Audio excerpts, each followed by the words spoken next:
Hello. I'm under an umbrella with you. I wanted to take a walk before it got dark because I just finished my taxes, and when you're an independent musician and you pay quarterly taxes and you try to save every receipt, and then this year adding touring for the first time. Like, I've always toured, but my tours were always like maybe 5 days maximum, so you almost can't call it touring. I mean, you can. I think they call it like a run of shows, whatever. Anyway, so I've played a lot of out-of-town shows, but this past year I really kind of went for it a lot more than usual, and we even bought a minivan for like a tour van, and then, you know, had a multi-week tour at one point, and saved all the evidence of it all, but still had been a little intimidated to file taxes, but then just kind of was like, you know what, I'm gonna just take it easy and not get really worked up about it and just kind of enjoy the process and enter everything. I made my own spreadsheet. I've been making those for my whole adult life, thanks to my mom. Hi, Mom. Thanks, Mom. And, oh, my hat's falling down. Anyway, yeah, so made my usual spreadsheet and entered everything in categories. I'm on a busy street because there was a suspicious looking dude who like turned the corner and then pulled over and is just sitting there, and I was like, I'm not gonna walk down a side street at dusk. Anyway, that's fun times being a woman. Nothing new there. And it doesn't matter how quote unquote safe of a town you live in. That's just the reality of being a woman. You have to think about these things.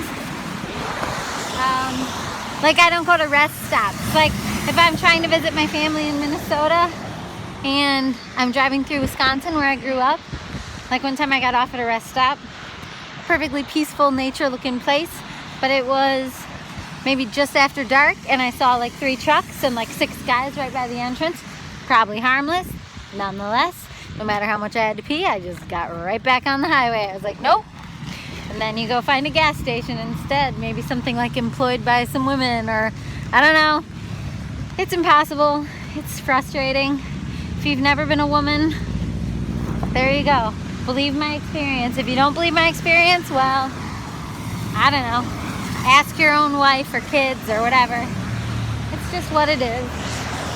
It shouldn't be this way, but it is this way. And that's something that I see a lot on the liberal side of things that bothers me. It's this, even though I'm very liberal, it's this like, it shouldn't be like this sort of like rallying for like, you guys shouldn't be corrupt, or you guys shouldn't be raping, and you guys shouldn't do X, Y, and Z, and Q, and P, and R, and Y, and I said Y twice, but anyway, you know, this like shouldn't thing. It's like, okay, but that is what humanity is right now, and there are people being disgusting, and yes, I just feel like there's an opportunity that's a little bit missed. Like, to just yell unilaterally, my hands are free, I normally talk with my hands, to just yell unilaterally at all of humanity that this is something that should change feels good probably, but it's not doing something. Like, what will really do something?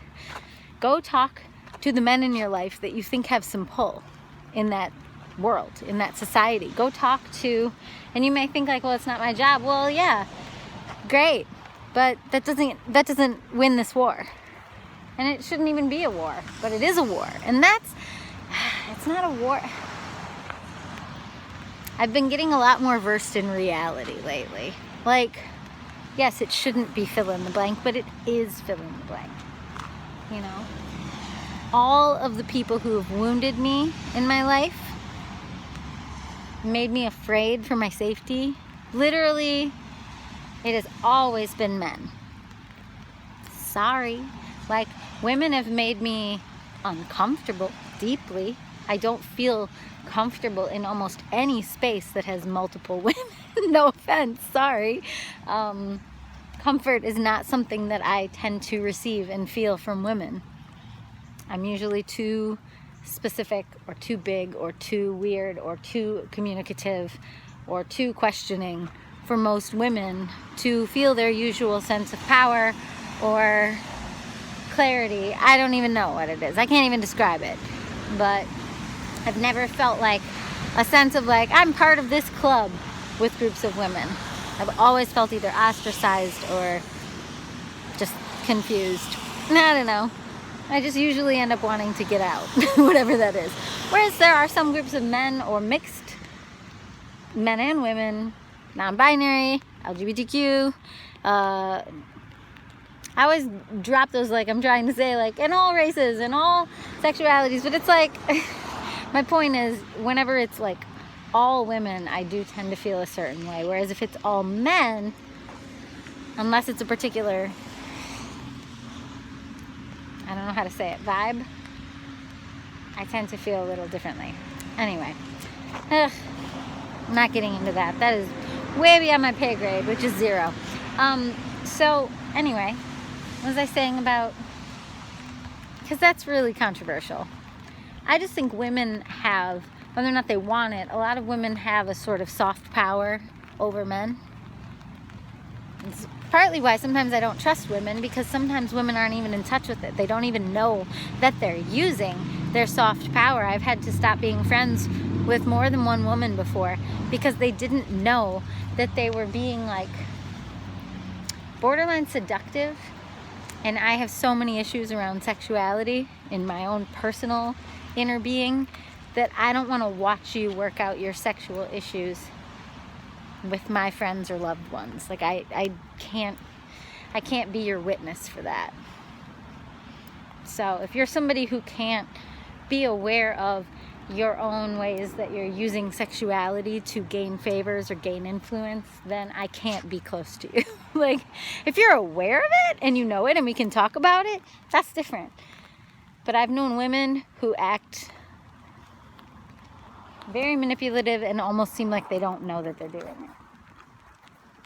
Of women and men. They just, it's a power. It's like the sirens. Anyway, and this is an example of what I was starting with. It's just this idea of like, there's what we want the world to be, and then there's reality. And I'm not saying I like reality. I don't like the reality that I can't just say, I love all my brothers and sisters. I don't like this thing. I don't like the idea that I can't just be a floaty space cloud of ideas and dreams and feelings.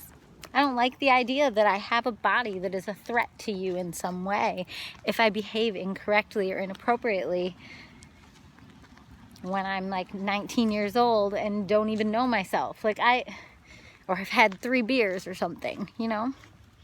But that's the reality we live in. The reality we live in is that we are all unprocessed, unfinished, unrefined, working out our own issues and bumping into each other's rough edges all the time. My nose itches and both my hands are busy. Anyway, trees. Brian found this umbrella when he was working at Meijer, and if it's yours, please let us know. We'll give it back to you. I'm like, I haven't even been, maybe I went to Universal Studios when I was like in 8th grade, and I was like trying to hide it, and now I'm like, wait, why am I trying to hide it? Like, I'm not embarrassed of Universal Studios or of it being a stolen / borrowed umbrella that was just left outside and it was raining and whatever. I don't even know. Maybe he said it was just left in the building. I don't remember what he said. Whatever. If it's yours, let us know. You can have it back. We don't care. I was gonna be like, if it's not yours and you just want it, you can have it. Like, we don't care. Whatever. Anyway, let's see if that guy went away. I'm gonna walk a little bit down the side area. Ooh, spooky. Hi, bunny. There was a bunny. So anyway, got my taxes done. I think I was saying something about the difficulty of independent everything, and so I'm actually getting some money back, which was exciting because it can be really scary. I send estimated tax payments every quarter, and I don't know, I just feel like the world is intensely overcomplicated, and I almost wonder sometimes if it's complicated on purpose, because when you make as little money as I do, and then you still have to fill out all these forms and pay attention to every detail and every credit, and did I pay taxes out of state on a random t-shirt that I bought from a friend musician in New York? Like, it's almost like it's so complicated because they're trying to get every last penny, but then you know, you go through the things and you try to be ethical and you click every box in an ethical way, and at the end it's like you owe $2 for those taxes because you don't have records of all of it. And like, if I were to spend every minute that would be needed to keep the records of if I bought a t-shirt from a different state, untaxed in Michigan's taxes, and then like, and I really reported it all, that's worth way more than $2 worth of my time to like do that. But yet that's what's asked of us. And I think it's asked of us to like freak us out and oversaturate our brains and make us feel, I don't think anyone thinks we should all be okay with being lower middle class, whatever, anyone who's in my world of being a creative or a person just paycheck to paycheck. I don't think the world is asking us to be okay with it. That's why there's the lottery. That's why there's ways that we're sold, hey, maybe you'll get out of this someday. You know, hey, maybe you'll win American Idol, or your music will be discovered, which is nothing I believe in anymore. That's why I don't polish and refine it anymore, because I want it to be clear to the universe, but mostly to my own soul. I want it to be clear that I'm not trying to win some music lottery where suddenly one of my albums, quote unquote, makes it big, like in some sort of gross jockeying for position. If you do make it big, yay, I am the most excited for you of anyone. I'm always excited for people's success when they've worked hard or they have something meaningful to share. I really truly am. I'm talking about living your entire life with that as your secret motivation. That's what I can't do. And I did do it. I did. I was sold it. And you probably were too. The arts are not a lottery. It's not a lottery. And whoever tried to make the arts into a lottery is lying to you.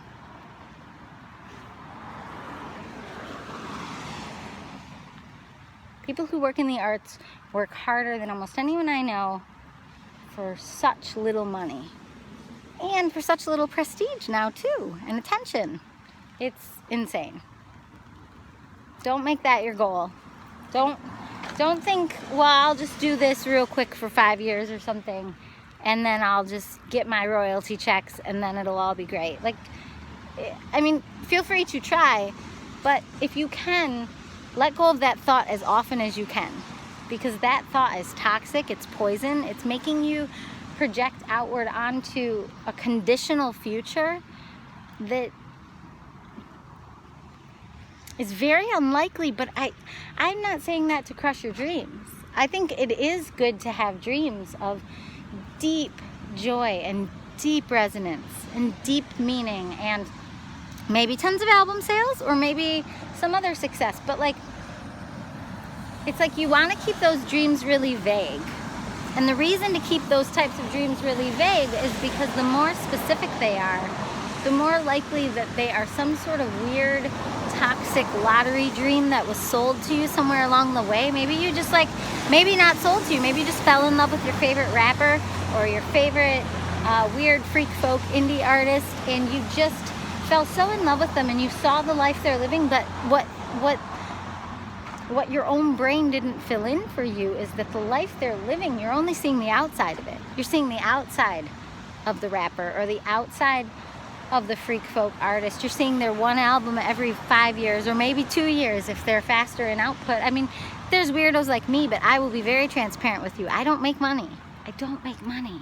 I make less money from my original music than I make at almost any side hustle I've ever had, including like playing music for kids at a library. I don't make every hustle I've ever had, including piano teaching, which makes tens of thousands of dollars a year. Like that's my main hustle. But like, and I teach piano and songwriting and I mentor people and I try to guide them down a musically unfolding and authentically resonating path, and that's like what I love to do. But I don't sell this myth of there being money in the arts, because there is money to sustain in the arts, but there isn't money to like make off people for most of us. And then for those rare few who either are good at hustling or maybe it just comes naturally to some people, this isn't meant to be discouraging. This is meant to be encouraging of a real path, and if money is part of your real path, then that's great, honestly. It's, what I'm trying to say is, like, I know people who take stock of themselves too soon or take stock of themselves incorrectly. Like, they do this beautiful, brilliant work, but because it's only selling, you know, a few albums a year, a few copies of an album a year, you know, they don't know how much they're being streamed. Maybe they don't promote their Spotify. Maybe people are streaming them on Bandcamp all the time. Maybe people are following their social media account and just being grateful that they exist. Maybe people have built them up to some sort of like icon in their mind, and they think about that person all the time, and they only listen to their music a couple times a year, but the image of that person is like locked in their mind. I was gonna say something else. Lodged in their mind. Like, one comes to mind for me right now. Alex Perez. Look him up. On Bandcamp, it's Alexander Perez, spelt like you would think. .bandcamp.com. Brilliant artist. And thankfully, years after knowing each other, like, I really do consider Alex a friend. And I feel like deeply grateful to be able to even say that. But I don't think Alex is getting rich. I don't think even close. I think me and Alex are in similar worlds in that regard. We both output a lot, but it's not a financial thing. It's not even an external validation thing very often. But I can tell you, like, Alex is like so beyond the real deal. Like, Alex is connected to something like bigger than life, like bigger than the planet. It's so cool to witness when you watch, if you look at his art, if you look at his music, if you look at his album covers, if you look at his collaborations, if you look at, he's in a band. Well, he moved to Kentucky, Louisville, but he was also in a band called Further Closer, and his work in that. I mean, it's just, and if Alex, the only reason I'm talking about him is because if Alex were to measure his worth off of just finances, I can't even begin to imagine what he might feel. Well, I can begin to imagine because it's probably similar to what I feel. And I think it gets old complaining about yourself. I like to look at nowadays how these things are systemic. There's like a rope just randomly hanging here. I'm just like a block away from home because I didn't feel like going very far with it getting dark. Anyway.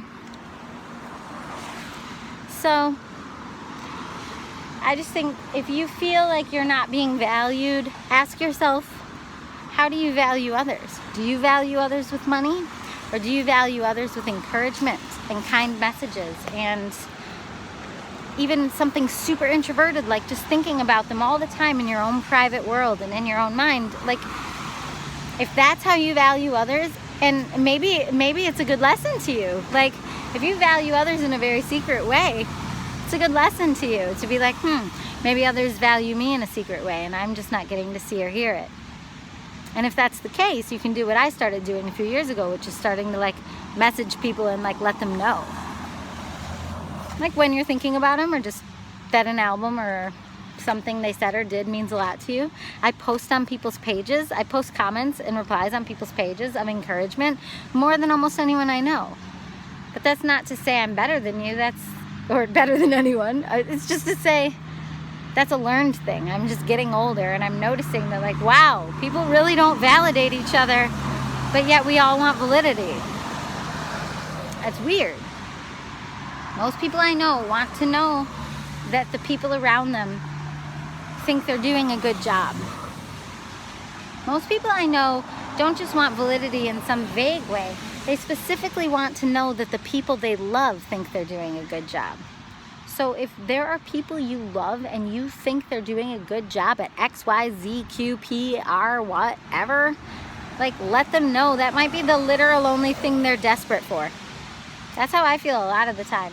I just want that the people that I either admire or love to let me know that they either admire or love me too. And it's not always reciprocal. It's not always a balanced world. Sometimes you're going to admire or love somebody who doesn't admire you back or love you back, but that's because you might be looking up to somebody who's way ahead of you on some sort of trajectory. They might be really I don't know. They just might have their shit together in a way that you don't. That might be why you love them. And so it's not reasonable to assume that they should admire you back if you don't have your shit together, you know? This is a feisty video. This is a I just did taxes for the last 24 hours video. I'm also talking loudly over the traffic. Let's just watch traffic together in the rain.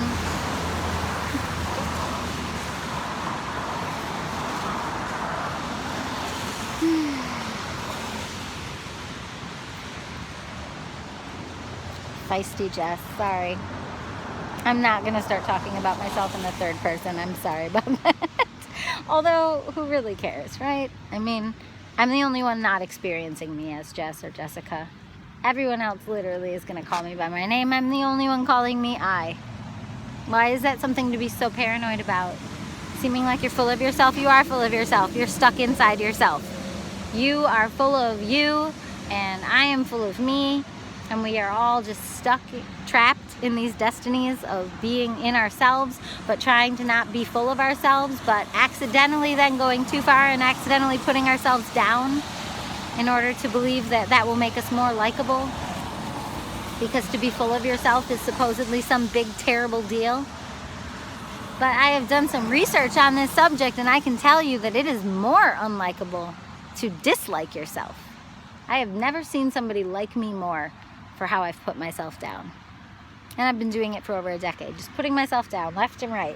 Even though secretly in my private little world, I really like my songs, I really like my face, I really like my cuteness, I really think I'm weird, and I no longer think that that's annoying or bad.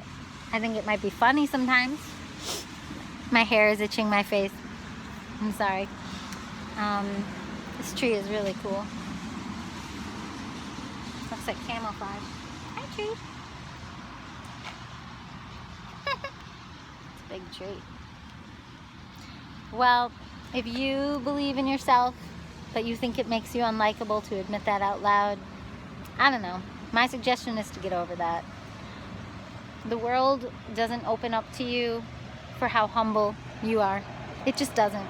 I've been trying that for like 10 years. I've been overdoing my humility, not just in my own spirit. Humility in your own spirit is great. But I've been overdoing my external and social humility, thinking that that makes you more likable.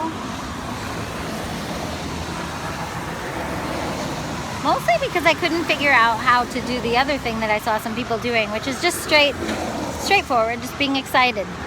Being excited whenever they released an album, being excited whenever they had a show. I just was always worried and uncomfortable that that came off as annoying, and it probably does.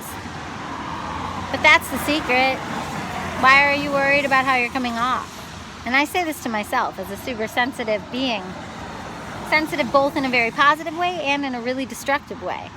I've been very sensitive to literally everyone and everyone's opinions, but also everything I sense everyone is. And everything I sense people have thought about me. And it's just, you're not living their life, you're living your life. How does it feel in your skin right now?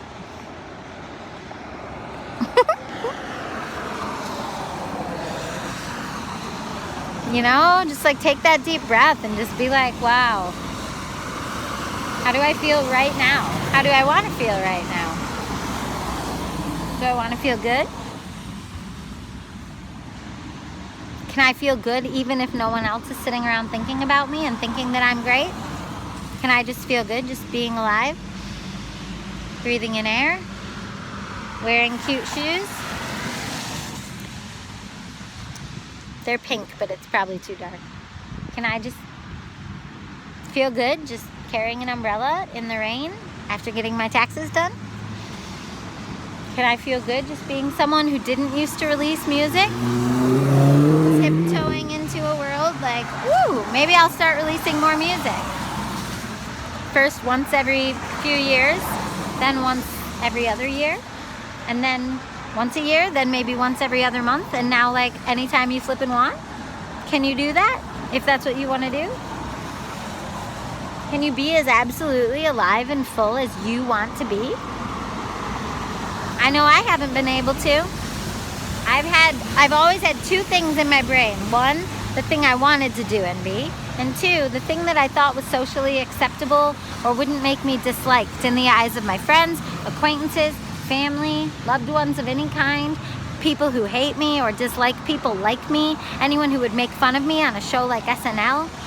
That's the alternate trajectory, is this constant comparison against this imaginary, fictitious world of judgers and haters. I mean, literally, all I really needed to learn in this lifetime, it seems like, is haters gonna hate. But I just couldn't learn that. Because sometimes haters are people on your own side or your own team. Could be people inside your own family. Could be people inside your own politics, your own belief system. Hello. I've been hated by people that I swear really liked me, and they didn't hate me to my face. They didn't say it directly, but I've been turned on many times. Okay, maybe like 10 times, maybe 5. But it feels like many, you know. If you put your faith and trust in people and then you feel like they changed their mind about you, the closer you were to them, the more you feel like, whoa, like, what do I have to do differently about my life? How do I have to completely rewrite my whole being so that that never happens again? I had that exact epiphany in middle school, high school, college,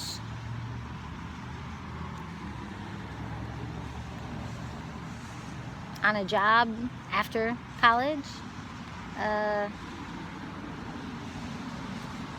with a friend group. Yeah, so it's about 5. I mean, maybe not 5 exact people, but like 5 times that I've given myself the same. Oh wait, 6, 7. Yeah, I mean, I've just forced myself into way more experiences in the last few years because of Trump, because of everything. I'm just forcing myself, or I was forcing myself with challenges. Now I'm just allowing. But I was forcing myself to like grow the F up, to like grow up and be who I really wanted to be, even though it was uncomfortable. That's what my 3 little challenge years were. It was just me saying, you know what, I'm tired of not being myself, and I'm tired of talking about the reasons I'm not myself. Let me just press record every day for a year and write a song and be myself. It's funny because I thought that sky was the umbrella.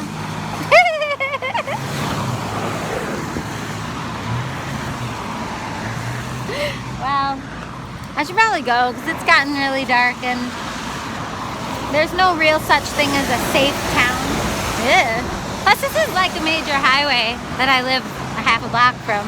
But it's just that it gets really like just there's like stoplights and stuff right around here, but it's still a highway. Okay. Deep breath. I hope you are finding ways to be yourself, and I will keep doing the same, and have a lovely day. Bye. I mean night. Well, unless you're watching this in the daytime. Then have a lovely day. Bye.